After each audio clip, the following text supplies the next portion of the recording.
प्रथमं शैलपुत्री च द्वितीयं ब्रह्मचारिणी तृतीयं चंद्रघंटेति कूष्मांडेति चतुर्थकं पंचमं स्कंदमातेति षष्ठमं कात्यायनी च सप्तमं कालरात्रेति महागौरेति चाष्टमं नवमं सिद्धिदात्री च नवदुर्गा प्रकृतिता। नमस्कार, मैं हूं प्रभा ललित सिंह और स्वागत करती हूं आप सभी का नवरात्रि के इस पावन मौके पर। मंगलमयी भयमोचनी दुर्गा सुख की खान, जिसके चरणों की सुधा स्वयं पिए भगवान। दुख नाशक संजीवनी नव दुर्गा का पाठ, जिससे बनता भिक्षुक भी दुनिया का सम्राट। शरद ऋतु में शुरू होने वाले इस नवरात्रि पर्व का अपना एक अलग ही धार्मिक महत्व है। आज की अपनी इस विशेष पेशकश में हम आपको नवरात्रि के महत्व के बारे में तो बताएंगे ही, साथ ही साथ आज हम आपको देंगे जानकारी शक्ति स्वरूपा मां शैलपुत्री के बारे में भी।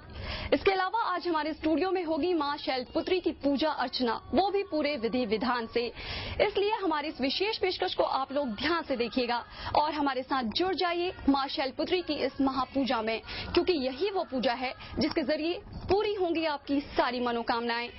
आपके घर लग जाएगी खुशियों और सुख समृद्धि की लड़ी। इस पूजा के आयोजन के लिए आज हमारे साथ हमारे स्टूडियो में मौजूद हैं नागपुर के जाने माने हस्तरेखा विशेषज्ञ और राज ज्योतिष आचार्य आशीष गोस्वामी जी। गोस्वामी जी, बहुत बहुत स्वागत है आपका। नमस्कार।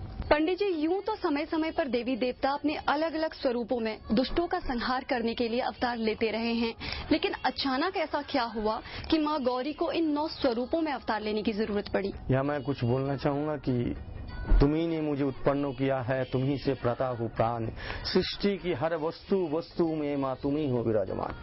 दुर्गा अने दुर्गति नाशिनी, दुर्गा अने महाशक्ति, दुर्गा अने शत्रु को विनाश, असुरों के विनाश, दुर्गा अने भयंकरी प्रचंड नाशिनी। जब जब इस धरती में असुर राज चले, पापों की घर भरते गए, तब तक जब तक धर्मों को अधर्मों के नीचे गाड़ना पड़ा, तब तक माँ दुर्गा को इस धरती में आना पड़ा। अभी प्रश्न ये उठता है कि ये 9 दिन तक 9 अलग अलग रूप में कैसे हुआ है। तो ऐसा है कि जिस तरीके से लोहा लोहे को काटता है, जहर जहर को काटता है, ठीक उसी तरह महामाया ने असुरों को दमन करने के लिए अपने अलग अलग रूपों में 9 दिन तक इस लड़ाई को संपूर्ण किया और 9वें के दिन विजय प्राप्त किया था, यानी असुर की शक्ति को खत्म किया था। सुर और असुरों के बीच चला संग्राम 9 दिनों तक चला और उसके बाद 9वें दिन मां शक्ति ने सभी असुरों का संहार करके देवताओं को उनका राजपाट वापस दिलवाया। इसीलिए इस त्योहार को हम नवरात्रि के रूप में मनाते हैं। पंडित जी, अगला प्रश्न आपसे ये है कि इस उत्सव की शुरुआत कब से हुई और 9 दिनों तक चलने वाले इस त्योहार का नाम नवरात्रि क्यों पड़ा? रात्रि से इसका क्या संबंध है? ये ऐसा तो पौराणिक बहुत कहानी है, लेकिन एक्चुअल मतलब जब से मनुष्य इसमें शुरू हुआ, वो सम्राट अकबर की राजत्व काल में 1580 ख्रीष्टाब्द में ये कुलभट्ट की राजा तहेरपुर में इसका पूजा शुरुआत किया था। और ऐसा 1350 सन में 1350 सन में फिर कलकत्ता में इसका शुरुआत पहले हुआ, उसके बाद बम्बई, बेंगालोर, रिंगून, बर्मा, इस पे भी धीरे धीरे हर अलग अलग प्रदेश में शुरुआत हो गया। माने स्टार्टिंग हुआ था 1580 ख्रीष्टाब्द में सम्राट अकबर राजत्व काल से। इसका पहला मतलब दुर्गा पूजा का जो उत्सव, नवरात्रि की जो उत्सव शुरू हुआ था, वहीं से शुरुआत हुआ था। और इसका कालरात्रि का जो कालरात्रि बोला जाता है, कालरात्रि क्यों, नवरात्र क्यों बोला जाता है, एक्चुअल नवरात्र क्यों बोला जाता है? 9 दिन, ये जो प्रतिपदा से लेके नवमी जो है, ये एक लड़ाई, मतलब एक युद्ध की लड़ाई है, तो इसको काल रात्रि की माना गया। मतलब ये 9 दिन एक काल रात्रि है, मतलब आगे दूसरा दिन क्या होगा, विजय प्राप्त होगा, ये क्या होगा, इसके हिसाब से इसको काल रात्रि माना गया। तो काल रात्रि मानने के कारण इनको नवरात्र के रूप से 9 दिन चले, इसलिए नवरात्रि के रूप से इसको माना गया नवरात्रि। आज का दिन है मां शैलपुत्री का दिन, तो सबसे पहले पंडित जी आपसे जानते हैं मां शैलपुत्री की पौराणिक कथा क्या है? मां शैल अर्थात पर्वत, शैल के अर्थात पर्वत है। तो शैलपुत्री मतलब पर्वतराज ने अपने माँ दुर्गा से, महामाया से पूजा पाठ अर्चना करके उनको अपनी पत्नी पुत्री के रूप से मतलब बोला आने के। तो बहुत साधना तपस्या करने के बाद महामाया का उनकी तपस्या से मतलब संतुष्ट होके उनके इस पुत्री के रूप में जन्म लिया। इसलिए शैल की राजा शैल की नाम से उनकी जाना जाता शैलीपुत्री। और पर्वत मतलब शैल मतलब पर्वत, इसलिए पर्वतराज की बेटी शैलपुत्री माना जाता। ये पौराणिक कथा है, इस हिसाब से उनके नाम पड़ गया कि शैलपुत्री। पर्वतराज हिमालय की पुत्री होने की वजह से शक्ति स्वरूपा माँ दुर्गा के प्रथम स्वरूप का नाम पड़ा शैलपुत्री। पंडित जी, नवरात्रि का धार्मिक महत्व क्या है? देखिए, धार्मिक महत्व ऐसा है कि हम लोग जो देखे, मतलब जैसे ब्रह्म पुराण, विष्णु पुराण, लिंग पुराण में, बहुत सारे पुराणों में देखा गया कि जब कुरुक्षेत्र युद्ध हुआ था तब भगवान श्री कृष्ण ने अर्जुन को कहा था कि ये तुम जो लड़ाई करने जा रहा है, शत्रु को दमन करने जा रहा है, तो इसके लिए दुर्गा शक्ति की आवश्यकता है, स्त्री शक्ति, दुर्गा शक्ति की आवश्यकता है। दुर्गति को तुम नाश करने जा रहा है तो तुम दुर्गा पूजा करो। तो अर्जुन ने कृष्ण के कहने पर भी दुर्गा पूजा किया था। तो धर्म में भी हमने देखा है। और वहाँ पे राम अपने विजय प्राप्त करने के लिए राजा मतलब दशरथ की पुत्र रामचंद्र ने अपनी विजय प्राप्त करने वाले रावण से युद्ध की लड़ाई के समय भी मतलब देवी दुर्गा की पूजा किया था शरत महीना में। तो इस हिसाब से धार्मिक वर्णन भी मिलते जा रहा है इसके साथ साथ। तो धार्मिक महत्व माना जाएंगे इस हिसाब से। दुर्गा पूजा एक धार्मिक महत्व के हिसाब से भी देखा जाता है। कुरुक्षेत्र के युद्ध में श्री कृष्ण के आदेश अनुसार अर्जुन जी ने भी मां शक्ति की पूजा की थी और उस युद्ध में विजय प्राप्त की। इसके अलावा श्री रामचंद्र जी ने भी सीता मैया को वापस लाने के लिए मां शक्ति की ही आराधना करके उनसे आशीर्वाद प्राप्त किया था। लिहाजा आप भी मां शक्ति की पूजा करके तमाम तरह की शक्तियां और उनका आशीर्वाद प्राप्त कर सकते हैं। तो चलिए हम भी मां शक्ति की पूजा करते हैं पंडित जी के साथ। पंडित जी, मां शक्ति की पूजा का सिलसिला अब हम शुरू करते हैं। सबसे पहले हमें ये बताइए कि मां शक्ति स्वरूपा मां शैलपुत्री की पूजा के लिए किन किन वस्तुओं की आवश्यकता होती है? तो सबसे पहले जरूरत पड़ता है एक घट की। उसके बाद हम एक गीला नारियल की जरूरत पड़ती है, श्रीफल माना जाता, शुद्धता माना जाता। इस श्रीफल से अपन इसको ये करते हैं। तो किस तरीके से इसको अपन ये करते, 5 पान से अपन इस घट को बैठाते हैं। 5 पानों से इस घट को ऐसा बैठाए जाते हैं। 5 पानों से बैठाने के बाद इसमें लगता है कौड़ी, सुपारी, मतलब ऐसे 5 पान अपन रख देने के बाद इसमें अपन जैसे गंगा जल डालते हैं तो ऐसा कौड़ी है, सुपारी है। इस सुपारी इसमें कौड़ी में डाला जाता है, क्योंकि इसमें इस पूजा के साथ साथ हमारा उस दिन नवरात्र के दिन ही शुरू हो जाता है इस पूजा में। अच्छा, इस सामान का पहले, उसके बाद ये रस्सी से इसको घट को बांधा जाता है। ठीक है, ऐसा आप बांध लीजिए, घट को ऐसे बांधा जाता है। तो ये घट अपन तैयार कर लिया, इसको आप ये कर लीजिए। इसको ऐसा एक घट देवी दुर्गा की घट स्थापना की भी, जैसे घट स्थापना होता है उस घट स्थापना हो गए। घट स्थापना होने के बाद अपन इस घट को मतलब इसमें एक पात्र में घट के सामने अपन एक देवी की मूर्ति रख दिए और ये देवी की फोटो या मूर्ति कुछ भी एक रखिए। ठीक है, उसके बाद उनको लगता है, जैसे कि मैंने बताया, कुछ सामग्री भी लगते हैं, जैसे अष्टगंधा हो गया, इसमें ये अष्टगंधा हो गया। अष्टगंधा के बाद आप हल्दी रखिए, हल्दी, सिंदूर, कुमकुम, ये आपको जरूरत पड़ता है। और उसके साथ आपको आते हैं फूल, ये फूल हो गया, फूल 5 फल। अच्छा, शंखध्वनि के लिए शंख, और इसके लिए आपकी घंटी, और लगता है कुछ अक्षत, ये समझ लीजिए अक्षत हो गया।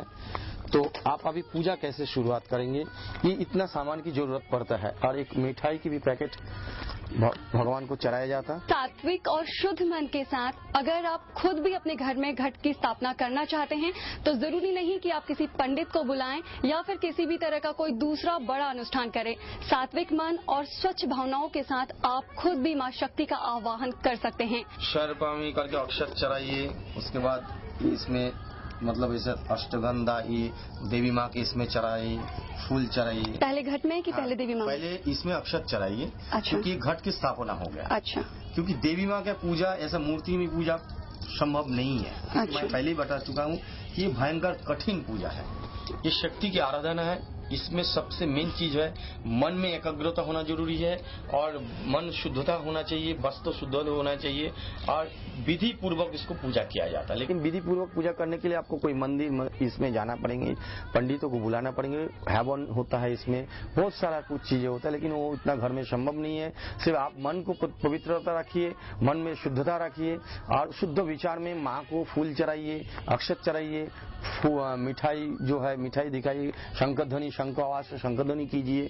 शंकर ध्वनि करने से शक्ति से बढ़ता है।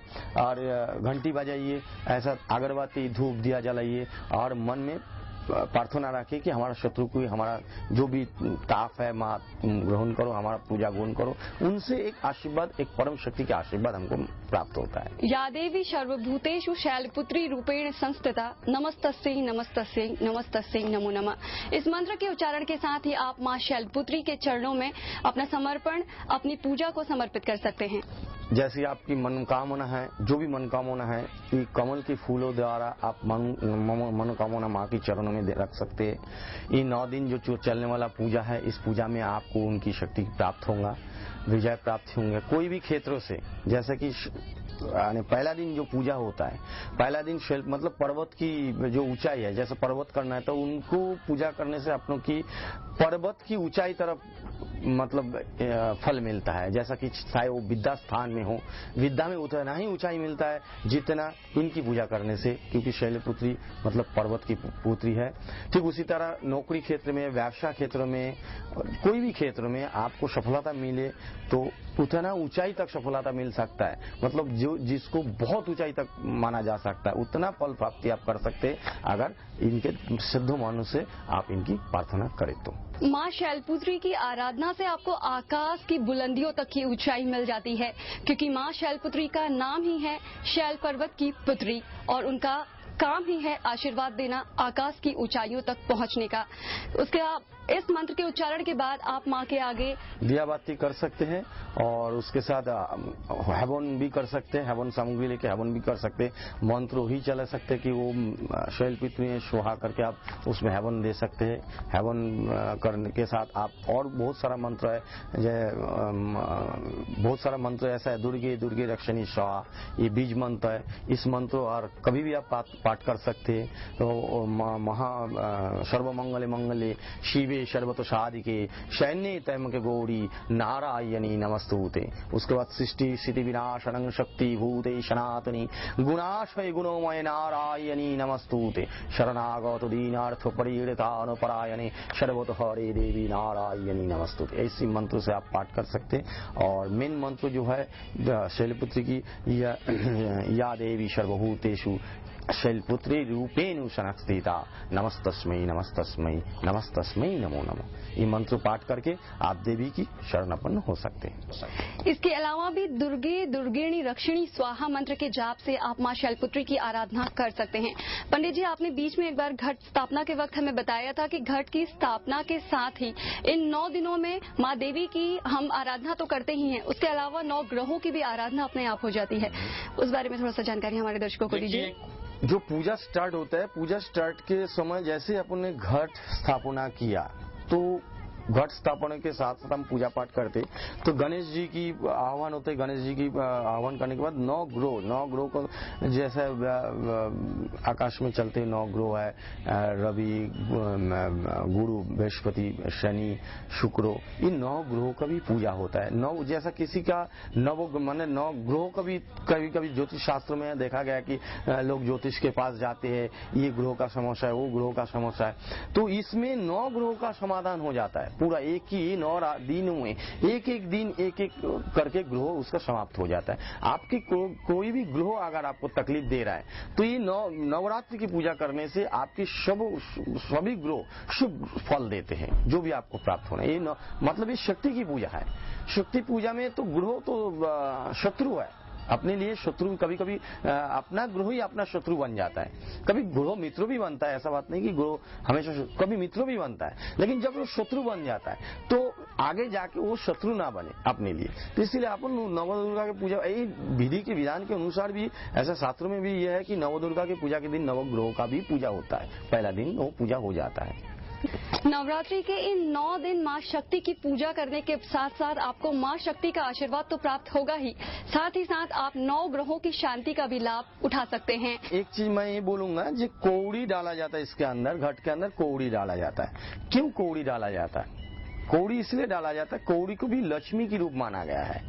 यानी छोटा से छोटा भी हो सकता है, लेकिन इसको यानी अपने शास्त्रों में इसको कौड़ी को लक्ष्मी की रूप माना जाए। तो अपन इसमें माता की स्थापना कर रहे हैं तो लक्ष्मी की भी जरूर आवश्यकता है, इसलिए कौड़ी डाला जाए। अभी सुपारी क्यों वो डाला जाए? सुपारी में शुद्धता मिलता है, कोई भी चीज में ना शुद्ध फल है, तो इसमें फल की आवश्यकता, मतलब इस चीजों से अपने मन की भावना, कामना, वासना जो है, जो ये मन के अंदर लेके अपने इस घट को स्थापना किया, तो उससे अपनों को उसका फल प्राप्ति होता है। और भी नई बात इस पूजा के दौरान हमें पता चल गई। कौड़ी स्वरूप है माँ लक्ष्मी का और इस घट की स्थापना के साथ ही इस घट में कौड़ियों के जाते ही माँ लक्ष्मी आप पर प्रसन्न होंगी और खुद ब खुद आपके द्वार चली आएंगी। पंडित जी, आपसे विनम्र निवेदन है कि एक बार दोबारा से ये घट की स्थापना और इसकी पूरी पूजा का प्रोसीजर हमारे दर्शकों को बता दीजिए। सबसे पहले तो मैं बताना चाहूंगा कि एक शुद्ध लोटा ले लीजिए, जिस लोटा में गंगा, पवित्र जल गंगा को माना गया है, गंगा को आप लोटा में भर लीजिए। लोटा में सिंदूर से ये कर लीजिए, क्या बोले, स्वस्तिक डाल दीजिए। 5 पानों से ऐसा सजा लीजिए और कौड़ी को लक्ष्मी के रूप मान के उसमें डाल दीजिए। उसके बाद सुपारी को अपने शुद्धता, स्निग्धता, मन की पवित्रता मान के उसमें डाल दीजिए। इसको सी फल माना गया है, इस सी फल को आप इसमें बैठा दीजिए। उसके बाद ये धागा से इनको बांध दीजिए ताकि आपकी जो कामना है इसमें बंधन रहे, उसमें आपकी फल प्राप्ति हो जाए।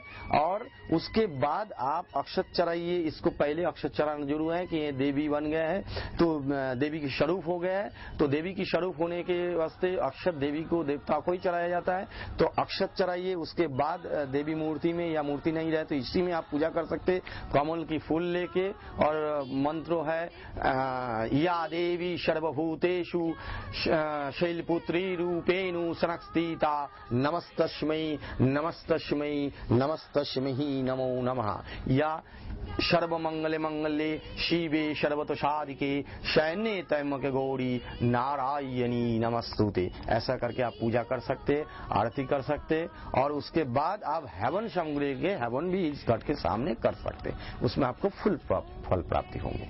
अभी वक्त एक छोटे से ब्रेक का। ब्रेक के बाद बताएंगे माँ शैलपुत्री की पूजा अर्चना से मिलने वाले फल के बारे में। देखते रहिए UCN न्यूज।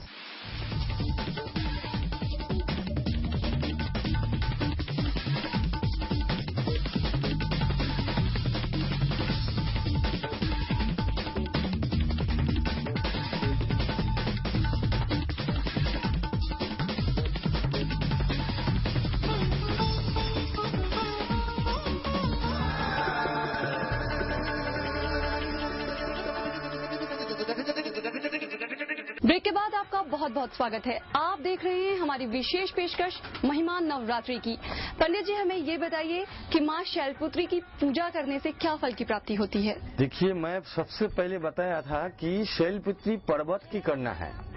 पर्वत की कन्या होने के कारण कोई भी अगर शैलपुत्री की पूजा करे, पहला दिन जो पूजा घट बैठा के जो शैलपुत्री की पूजा करे, तो उसमें पर्वत जैसा ऊंचाई प्राप्ति होता है। सबसे पर्वत जैसा ऊंचाई प्राप्ति हो। तो जैसे हम विद्या स्थान में कोई विद्यार्थी है जो पढ़ाई में बहुत नीचे स्थान पे जा रहा है, नीचे स्तर पे करके मैंने बहुत कोशिश करने के बावजूद भी वो अपने पढ़ाई को पूरा नहीं कर पाते, तो उसमें उनको सफलता मिलती है। जो नौकरी के लिए बहुत कोशिश कर, अपने पास ज्ञान है, विद्या है, सब कुछ रहने के बाद भी नौकरी प्राप्त नहीं होता है, नौकरी में हर बाधाएं आ रहा है तो उसमें उसको फल प्राप्ति होता है। कभी किसी का विवाह नहीं होता है तो उसमें उनको फल प्राप्ति है। बहुत सारा करना ऐसा है कि उम्र हो गया, देखने में सुंदर है, योग्यता है, सब बड़ा बड़ा, फिर भी उनको शादी में नहीं हो रहा है। तो इस शैलपुत्री की पूजा करने से विनाशकारी है, जो भी इनके ऊपर बाधाएं आते तो बाधा वो दूर हो जाता है, इससे इनको वो फल प्राप्ति होता है। उसके बाद शैल मतलब पर्वत, शीतल, उसमें घर में सुख और समृद्धि, पति पत्नी में बहुत अच्छा तरीके से मतलब ये रहता है। एक घर सुंदर सा पवित्र घर बनता है और सुंदर पवित्र घर बनने के बाद उस घर में फूल खिलता है, यानी देवी माँ से बहुत कुछ मिलता है, आशीर्वाद मिलता है। इसलिए इसके पूजा भक्ति भावना के साथ करना चाहिए। चलिए, पंडित जी ने जैसा हमें बताया कि माँ शैलपुत्री की पूजा करने से, उनकी अर्चना करने से आपकी जिंदगी की तमाम परेशानियां, सारे के सारे दुख जल्दी दूर होंगे। पंडित जी, अब आपसे जानेंगे कि माँ शैलपुत्री की इस पूजा के लिए क्या कोई विशेष मुहूर्त है या फिर नवरात्रि के प्रथम दिन किसी भी वक्त हम माँ शैलपुत्री की पूजा कर सकते हैं? ये घट किसी भी वक्त हम बांध सकते हैं अपने? नहीं, ये बात है कि नवरात्र की कुछ समय है। नवरात्र की समय शुरू होता है, जैसे प्रतिभागियों का समय होता है, जैसे 6:19 नवरात्र की आज की जो है 6:19 है। उसके बाद 9:27 समय दिया गया है। उसके बाद 11:38 समय दिया गया है। उसके बाद 2:57 समय दिया। इतना समय के अंदर आपको घट की प्रतिष्ठा हो जाना चाहिए।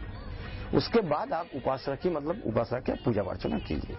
काफी सारे लोग अपना डिवोशन भगवान के प्रति दिखाने के लिए उपवास रखते हैं या फलाहार भी कुछ लोग करते हैं। तो इस नवरात्रि उत्सव में माँ की साधना करने के लिए, उनकी पूजा करने के लिए किस तरीके से उपवास रखा जाता है और उपवास अगर कोई खोलना चाहे तो किस तरीके से खुल सकता है? देखिए, मैं बोलूंगा ये कठिन पूजा है, शक्ति की पूजा है। इसका अगर उपवास अगर करना है तो मन में ठान लेना चाहिए कि हमको 9 दिन तक करना पड़ेंगे, नहीं तो नहीं करना चाहिए। अगर किसी को करना है तो 9 दिन तक आपको उपवास करना चाहिए। इस उपवास के समय आपको ये 9 दिन कोई भी आहार नहीं चलेंगे, कोई भी भोजन आप कर नहीं सकता। हाँ, शाम के समय आप फलाहार कर सकते हैं शुद्धता मन के। और मैं कहूंगा कि अगर सही तरीका से ये 9 दिन की अगर उपवास अगर करना ही है तो मैं सबसे निवेदन करूंगा, पूजा के इस नवरात्र की उपवास के साथ साथ एक नियम और पालन करें, जो बिस्तर में ना सोए, मतलब नीचे शयन करे एक कम्बल के द्वारा, तकिया ना ले, तो आपको और पूर्णतः फल प्राप्त होता है। तो इस पूजा में आपको कोई भी भक्षण करना नहीं चलेंगे। आपको एकदम शाम के समय फलाहार करके आपको ये 9 दिन बिताना है। पंडित जी, हमें ये बताइए कि माँ शैलपुत्री के उपवास के बाद हिंदू धर्मशास्त्र में दान का बड़ा भारी महत्व है, तो क्या वस्तुएं दान देनी चाहिए? शैलपुत्री की सबसे प्रिय चीज है कमल की फूल। अगर हो सके तो 108 कमल फूल किसी को दान किया जाए तो उसको पूर्णता मिलता है। अगर उतना संभव नहीं है, कोई भी 2 साल से लेके 10 साल के बीच में कोई भी एक कन्या को पैर धुला के उसको नया वस्त्र पहना के अगर पेट भर के भजन 9 दिन किया जाए पहला दिन से शैलपुत्री, तो शैलपुत्री बहुत खुश होता है, उसको वरदान देते हैं। तो इसके अलावा भी अगर वो भी नहीं संभव हुआ तो 5 शादीशुदा औरत को भी नया वस्त्र पहना के खिला दिया जाए, भोजन करा दिया जाए, तो उससे भी माँ बहुत ही खुश होते हैं। तो पंडित जी, ये प्रोसेस जैसे कंचिका किसी छोटी बच्ची को कोई भोजन कराना चाहे तो 9 दिनों तक लगातार उसे 9 जोड़े कपड़े खरीद 9 जोड़ी कपड़े उसको खरीदना पड़ेंगे और 9 अलग अलग उम्र की होना चाहिए। जैसे पहला आपको 1 साल आपको छोड़ देना पड़ेगा, 2 साल 3 साल, मैंने दूसरा दिन 3 साल, तो चौथा दिन ऐसा 9 साल तक, मतलब 10 साल तक लड़की को चलेगा। 10 साल के ऊपर नहीं चलेगा। 10 साल तक बच्चे को आप पूजा कर सकते हैं, उसमें अलता, पैर में अलता लगा के नया वस्त्र दान करके, और जैसे देवी की पूजा किया जाता है वैसा उसको किया तो माँ शैलपुत्री बहुत खुश होते हैं। पंडित जी, हमने देखा है कि तो 9 दिनों तक ये पूरा उत्सव चलता है। अष्टमी को या नवमी के दिन अमूमन हमने घरों में देखा है कि व्रत खोला जाता है, उस वक्त 9 कंचिकाओं को बुलाया जाता है, उन्हें भोजन करवाने की प्रथा है। या पहले दिन से ही हम लोग किसी कंचिका की पूजा कर सकते हैं? ये कोई कुछ लोग क्या करते हैं, एकदम पूजा समाप्त होने के बाद 9 दिन इकट्ठा 9 जन को बुलाते हैं, वो उनको भी उतना ही प्राप्ति होता है। लेकिन अगर अलग अलग, जैसा आप शैलपुत्री की पूजा कर रहे हैं तो पहला दिन अगर आप कोई 2 साल की लड़की को आपने पहला दिन की पूजा किया तो शैलपुत्री की जो आपकी मतलब माँ ने 9 रूप धारण किया था, तो पहला रूप जो है शैलपुत्री की रूप, तो उनकी जो आशीर्वाद है उनका, क्योंकि माँ ने 9 रूपों में अलग अलग तरीके से अलग अलग असुरों को असुर शक्ति को दबाया था। तो पहला दिन का जो शक्ति है वो अलग रहेंगे, दूसरा दिन का जो शक्ति है वो अलग रहेंगे। तो पहला दिन का एक आप कन्या को खिला दीजिए, दूसरा दिन दूसरा खिला दीजिए, उसमें अलग अलग यानी इसमें ज्यादा फल मिलता है। 9 दिन आप एक एक अलग अलग मतलब उसमें पूरा इसमें किया आपने और एक साथ कर मैंने पूरा पूजा कंप्लीट करके आपने एक साथ खिला दिया, उसमें भी फल मिलता है। लेकिन उससे ज्यादा अगर प्रतिदिन के अनुसार अगर पूजा किया जाए तो उसमें फल ज्यादा मिलता है। पंडित जी ने अभी अभी जैसा कि हमें बताया कि एक साथ 9 कंचिकाओं को भोजन कराने से उतना फल नहीं मिलता जितना कि प्रतिदिन एक कंचिका को या फिर 5 सुहागन औरतों को भोजन करा के कुछ वस्तुएं दान में देने से मिलता है। पंडित जी हमें ये बताइए कि माँ शक्ति स्वरूपिणी माँ शैलपुत्री को प्रसन्न कैसे किया जाए? शैलपुत्री मैंने बोला हूँ कि सबसे पसंददार चीज है कि कमल की फूल। कमल की फूल अगर मतलब सही तरीका से उनको चरणों में मतलब 108 की फूल अगर चढ़ाया जाए पहला दिन तो माँ देवी माँ बहुत खुश होते हैं और उनको नमन कीजिए या देवी सर्वभूतेषु मंत्र से सर्व मंगले मंगले शिवे सर्वत साधिके सैन्य तैमके गौरी नारायणी नमस्ते करके और शुद्ध मन में विचार रखिए, माँ खुश होते हैं। पंडित जी काफी सारे हमारे ऐसे दर्शक होंगे जिन्हें कि मंत्र उच्चारण करने में कुछ कठिनाई होती होगी। सबसे पहले तो हमें ये बताइए कि मंत्रों द्वारा पूजा और एक सामान्य रूप से अगर कोई भक्त माँ को अपनी श्रद्धा समर्पित करना चाहे तो कितना फर्क होता है एक मंत्रों द्वारा की गई पूजा में और एक सामान्य रूप से की गई पूजा में? देखिए वैसा तो मंत्र जो है एक अलग चीज है और ऐसा साधारण जो पूजा हम लोग करते भगवान के सामने हाथ जोड़ते वो एक अलग चीज है। मंत्र एक मीडिया होता है, मंत्र ऐसा है कि मन और तन की मिलन। अगर आप ऐसा भगवान से प्रार्थना करेंगे तो आपकी मन चारों तरफ भटकते हुए रहते, लिंक ही नहीं जोड़ता। लेकिन मंत्र करने से मंत्र उस लिंक तक उस लेवल तक पहुंचा देते। मंत्र जैसा हम कोई ऊंचाई की तरफ चढ़ रहे हैं तो जीना की आवश्यकता पड़ता है, जीना की आवश्यकता पड़ता है। तो जीना बनते कैसे? सीमेंट बाली ईंटों से बनते, वो मेटेरियल हो गया। ठीक उसी तरह माँ एक ऊंचाई है, एक शक्ति है, उन तक हमको पहुंचना है।